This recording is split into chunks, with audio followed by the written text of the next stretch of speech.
At 8:46 a.m. on a clear September morning, New York City was awake, alive and ordinary.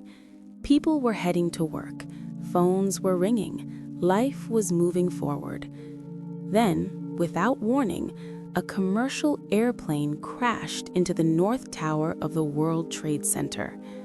For a few moments, no one understood what had happened. Was it an accident?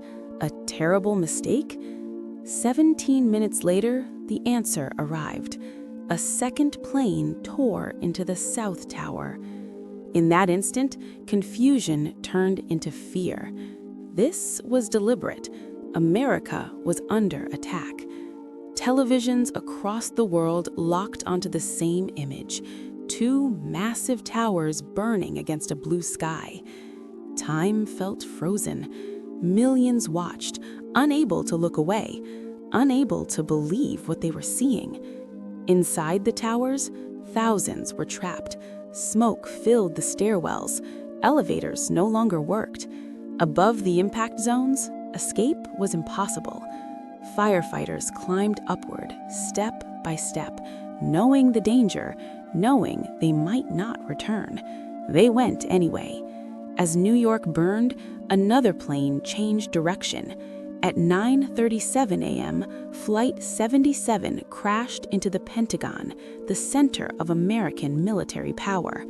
The message was clear: no place was untouchable. But there was still another plane in the air. On United Flight 93, passengers learned the truth through whispered phone calls. They understood what the hijackers planned. They knew time was running out. What happened next was not captured on camera. No news anchor narrated it live. Passengers stood up. They fought back. At 10:03 a.m., Flight 93 crashed into a field in Pennsylvania. It never reached its target. Back in New York, the impossible became reality. At 9:59 a.m., the South Tower collapsed. In seconds, a 110-story building turned into dust. A massive cloud of ash surged through the streets, swallowing everything in its path. People ran. Some fell. Some stood frozen in shock. 30 minutes later, the North Tower fell. Silence followed. Where two towers once stood, there was only smoke, fire, and disbelief. By the end of the day, nearly 3,000 lives were lost. Office workers, firefighters, police officers, mothers, fathers, children. The strongest nation on Earth had been struck, using its own civilian planes. That night, the New York skyline was darker than it had ever been. Airports around the world shut down. Flights were grounded. Borders tightened. Fear spread faster than the attacks themselves. The world had changed. New wars would begin. Security would replace freedom in many places.